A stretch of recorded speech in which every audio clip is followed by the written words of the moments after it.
From humble beginnings on the north of Donegal, Bridie Gallagher shot to fame at the end of the 1950s, very quickly becoming a worldwide star. She was the darling of the emigrant Irish in America and England and went on to influence countless Irish country singers. She was and will forever be known as the girl from Donegal. For there's no place else on earth just like the homes of Donegal. I think that Bridie Gallagher opened the door for a lot of Donegal singers, me being one of them. With Bridie, you could put a piano accordion player with her, stick her on the Albert Hall, 7,000 people. Honestly, compared the show. And she was the first megastar of that, of the Irish stars, long before Daniel O'Donnell, long before Bono, long before Tin Lizzy. I remember hearing her on the radio, of course, years ago. The Boys from the County Armagh, of course, was one fair county in Ireland. That would have been one of the songs I remember her for. But yeah, it was all that, you know, that was Bridie, it was all, like, nobody slept when Bridie was on. I used to remember going down through Donegal in a band in the late 60s and the early 70s and going down in the bandwagon and older members of the band pointing out, that's the school that Bridie Gallagher went to, that's the school there where she went to, she was over here. I know this was a great thing. You're able to go back and say to your ma, I passed the place where Bridie Gallagher went to school. There's repose for weary wanderers in the homes of Donegal.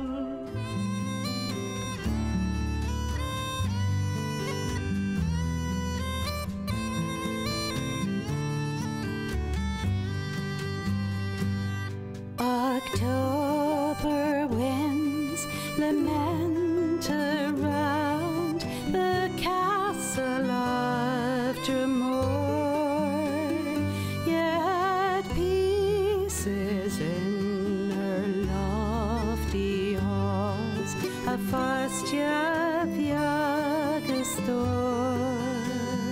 The autumn leaves may droop and die, a bud of spring are you, singing Hushabye-loo, lo, lo, lo, lun, sing Hushabye-loo, lo, lun. Bridie Gallagher was born in September 1924 in Creeshla in County Donegal. She sang at school and at local concerts before moving to Belfast at the age of 14 to find work, where she very quickly became part of the variety circuit. The turning point came around about 1955 when she was doing a show in Columns Hall in Derry. And the girl before her who went on, who was usually in these shows, you know, like 25 different acts, this girl went on and sang every single song she was going to sing. And she turned to the taxi driver who'd driven her up from Belfast and said, "What do I do now?" And he said, "This is Derry, sing every Irish number you can think of." So she's thought of all the songs her mother taught her. And she sang, the one she remembers best that night was Whistling Gypsy. And she sang the Whistling Gypsy and stole the show. Whistling Gypsy came over the hill. That night in Derry, an executive from Decca Records in London saw the concert and instantly offered Bridie a contract. Within 7 days, her first recording, A Mother's Love's a Blessing, had been released. That was very quickly followed by The Boys from the County Armagh and Cutting the Corn at Creeshla Today, songs that would become synonymous with Bridie's name. Jim Aiken, Ireland's biggest concert promoter, started his career with Bridie. It was enormous. I remember going to Craig's, County Roscommon, and there was a carnival there. So Bridie was there, but they opened up the sides of the carnival and you paid to get into the field just to hear it. Bridie would have been one of these people who could have travelled right around Ireland. Some of the singers, even like singers today in the music business, they've got their own pockets, their own areas. There's just a few that can travel around the country. Bridie Gallagher was one of the early people who done that. She was able to go to Derry, Cork, Galway, Dublin, and sing there and be known as a very famous singer, because probably there wasn't that many people recording at that time, then, and her records would have been played on RTE as it is now, you know, and she would have got plenty of airplay, so her name would have been a household name. I realised my popularity, but I never let it get to me. But the demand was there, and it was all I ever wanted to do.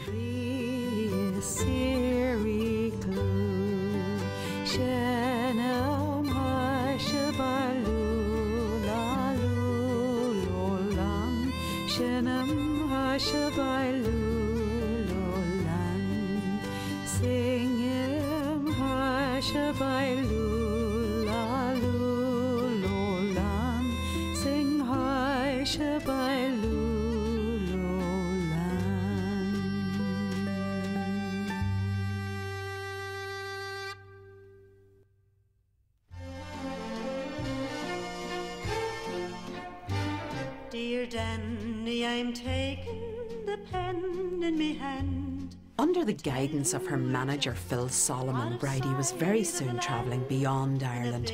Countless UK radio and television appearances followed. She played the biggest concert venues throughout the UK, and she broke box office records everywhere she went. My biggest thrill was to play the London Palladium. You know, Sunday night at the London Palladium. Believe you me, I was a nervous wreck that night. Bruce Forsyth introduced me. Yeah, and I wrote to him not too long ago and said, I suppose you'd forgotten all about me, you wouldn't remember me. He wrote back and said, of course I remember you, you know. She was paid £1,000 for the one 10-minute slot. I think it was 7 minutes on the London Palladium. And sadly, we didn't even see it here in Northern Ireland. I mean, I was 8 at the time. We couldn't see it because UTV hadn't been launched. But people in England and Scotland and Wales, they all saw it, and it just set her on the trail. You could put Bridie on the Theatre Royal when the Theatre Royal was there, which was the biggest theatre in Europe. It held 4,000, a proper theatre, a real theatre with a 21-piece orchestra. Bridie packed that for a fortnight. A fortnight, you know, 4,000 and 5,000 people a night. Tremendous, because they loved her. There's an area of London in North London called Manor House, but it's a pub and it's a dance hall at the back. And she went there, and you know, they could only take 500 people in or something, but they had so many people in there to see Bridie that they couldn't move, so nobody could dance. They were shoulder to shoulder in this dance hall. Bridie had fantastic stagecraft. I mean, her ability on the stage and her ability, you know, to bring what she was doing to the audience and bring the audience to her was second to none. She really had all the qualities of a wonderful performer, and where it was very professional, it was very personal, and that's an incredible quality. I toured with Bridie from about 1969 right through to about 81. This was happened on more than one occasion, but particularly I'm thinking of a place in London. This vast club, full of Irish men and women. They're all having a great time. It would hold about 1,000. And we're up on the stage, going full tilt. And Bridie is really at the top. She's really belting it out. And a fight starts at the back. And there are bottles flying. And it is horrendous looking. We can see it. 700 people at the front can't see it. Right? What do? The natural instinct is, right, good night, thank you, switch off, away. I've got £2,500 worth of gear here. I've also got a rather precious mother, I'm not going to lose her. Out the back door, thank you very much. No, Bridie turn the volume up, sing on, go on to the next one.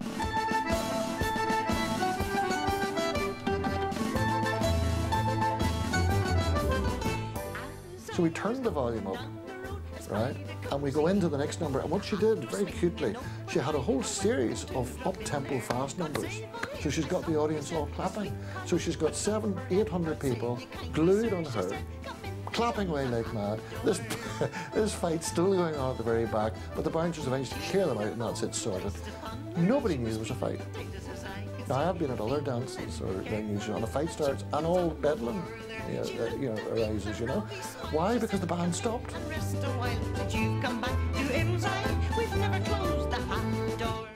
Like many of the top singing stars of the day, Bridie recorded with a full orchestra. We flew into London. I was 14. She took me along with her. We went to what is now the Abbey Road Studios. It wasn't called Abbey Road Studios then. You go in, there's this enormous room with an orchestra, and a guy called Stan Butcher, the most magical, wonderful musical director. He did all of those early arrangements in her first 5 LPs. Stan Butcher became a great friend of mine. He was a marvellous fella to work with, and he always picked the best musicians, and he had great admiration for me. He used to come over here for a couple of days and just rehearse and talk about what we were going to do. Then he would go back and do all the orchestrations and all that kind of thing. I would go over and record an LP in nothing more than 2 days, or 2 half days, as it were, you know. On most occasions it was one take. And we came out of it and they produced it and whatever they had to do without the same technology they have now, and produced this wonderful recording at the end of it. Her voice, you know, was crystal. It was so pure, and she had that great lilt that I suppose some people here would call it inya. Her repertoire would have been more that Boys from the County Armagh and that sort of stuff, and she was very strongly from and of that whole Camolie repertoire and that background. She had a sort of a semi-traditional way of singing because she had the accent, and she sang good songs like The Hills of Glenswilly and The Homes of Donegal and One Fair County in Ireland, and these were hit songs, and in all the dance halls these were played for people to do the old time waltz, and all the accordion players played them, but they didn't play them in her style, but they played in traditional style, so all of her stuff was fed back into the tradition. So you got all these lovely ceilidh bands in the great West of Ireland style, all playing her songs in waltz time.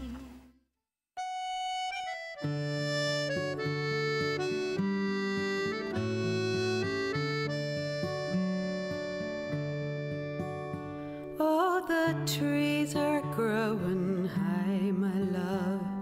The grass is growing green, and many a cold and winter night I alone have been.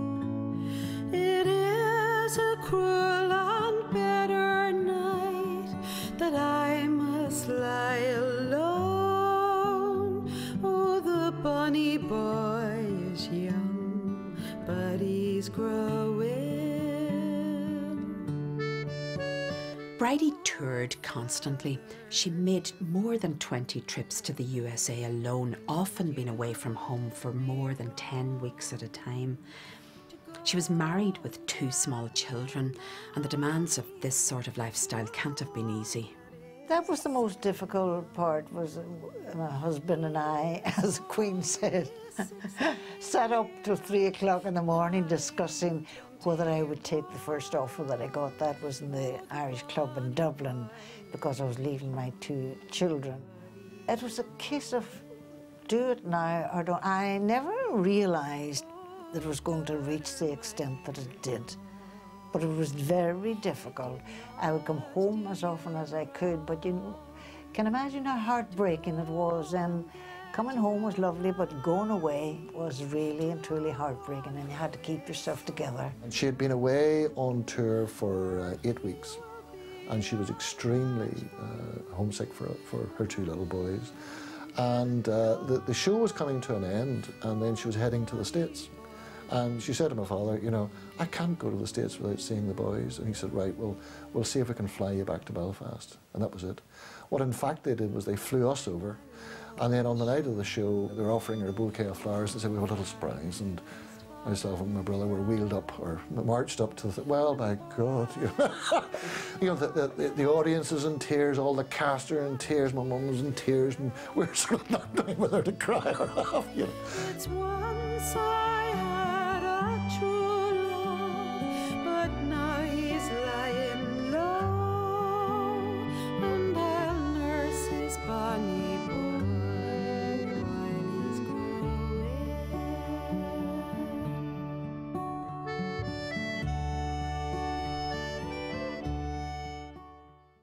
Close to an Irish home. Bridie recorded more than 20 albums and dozens of singles, and her records sold in their millions. Between the 1940s and 60s, there was mass emigration from Ireland, and people had tremendous feelings of dislocation and they were longing for news from home. Musicians and singers like Bridie, through her songs, provided this much-needed contact.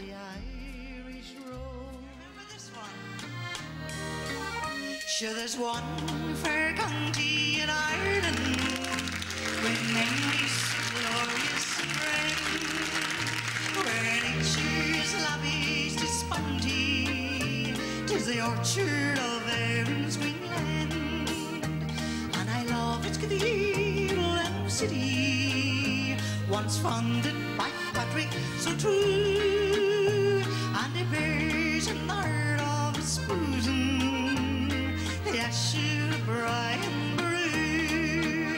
It's my own Irish home. Of course, the Boys in the County Armagh, I mean, brought her around the world, and she brought it to the worldwide audience. No matter where you go, you know, the Irish people, and indeed the audience beyond the Irish, you know, people abroad would know the words of the Boys in the County Armagh. For where's your heart? Should my heart's at home in old Ireland, in the county of Armagh. A lot of the songs that Bridie Gallagher would sing to audiences in America, they would have been to the immigrant audience, the people who would have remembered them, you know, in Ireland, and in a way it reminds them very directly of a homeland left behind, what's still playing in the old country, as it were. These kids had emigrated to the States, to England, Scotland, and couldn't afford the return ticket. You know, if they could go back in the next 3 years, they'd be lucky. So to them, Bridie Gallagher was the one who actually represented home. Even travelling over to England there, you would find that Bridie Gallagher's name would still mean an awful lot there. And lots of people who had emigrated from home here and went over maybe 40, 50 years ago would still know Bridie and would still ask, do you ever see Bridie Gallagher? What's she doing now?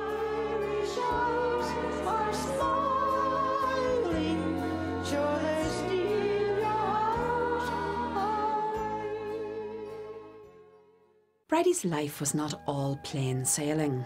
She survived open heart surgery in the pioneering days of that procedure, but worse was to follow when in 1976 her youngest son, Peter, was tragically killed in a motorbike accident. Being the trooper that she is, and with a lot of support from her family, her friends and her fans, Bridie managed to get back on the stage. It affected her profoundly. I mean, she just could not think of going on stage and singing. And songs like A Mother's Love's a Blessing, Two Little Orphans, you know, I mean, like, we joked about Bridie singing sad songs, but, you know, how could she do it? And there was a priest from St. Lawrence's in Manchester, a lovely club, and he said to me, well, you know, Jim, it's like having a car accident. If you're going to do it, now's the time to do it. And I felt really awful, but I agreed with him. I thought, she either has to live on and live the rest of her life, or just die in misery and sort of, you know, grieving. Stand by the shore, follow. So I sat her down and I said, I'm booking 3 dates for you in England, in 3 of your favourite clubs, where she always had a really adoring audience, you know. And she just wouldn't hear them.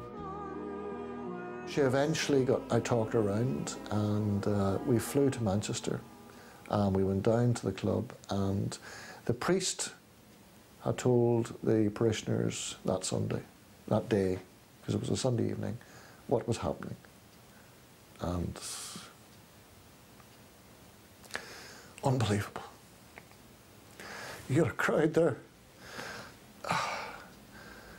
And they just, the reception she got was fantastic. Unbelievable. And she could sing 6 songs and wrap around her arms her rosary beads. You know? I mean, she's not an overly religious woman, you know, but she had to do something, you know. And she sang 6 songs. The crowd went wild. And she came off and she cried and we cried. And I said to her, you know, do you want to do this again? Yeah. I said, yeah, Peter wouldn't want you to stop. You know, you have a lot more in you. Keep going, girl. You know, so she did. I just just popped in to see you all. I'll only stay a while.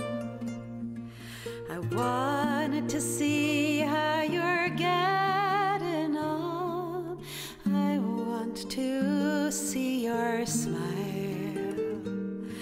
I'm happy to be back again and greet you big and small. For there's no place else on earth just like the homes of Donegal.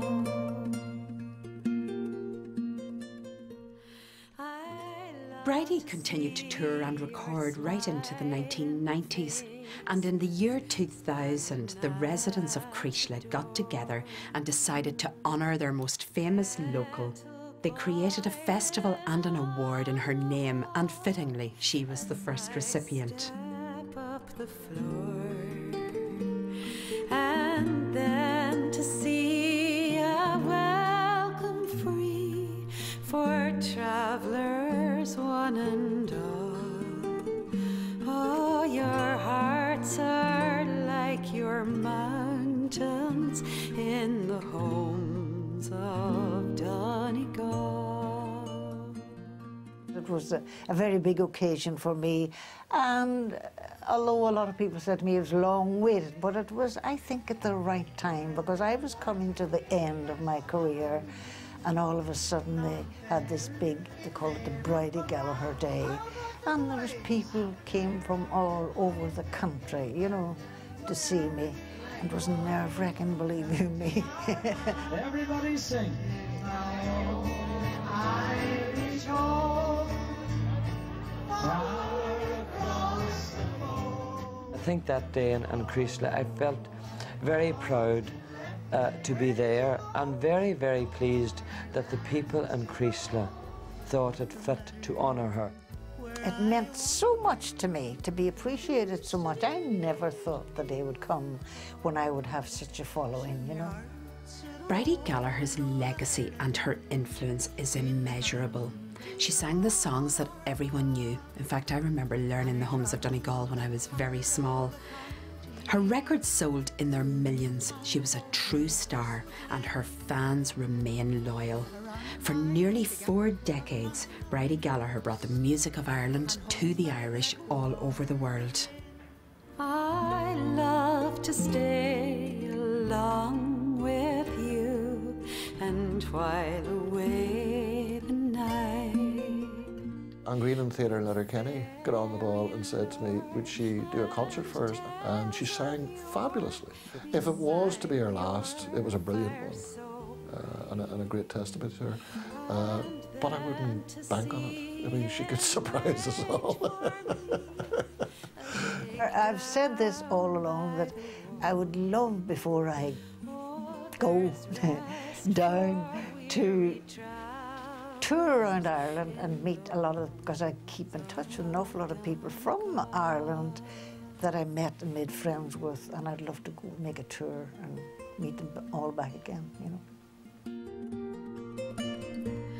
But now it's time for me to go and bid you all adieu. The open highway calls me back to do those things I do. But when I'm traveling far away, your friendship I'll recall, and please God I'll soon return to the homes of Donegal. Phil Campbell Songbirds, CD available now.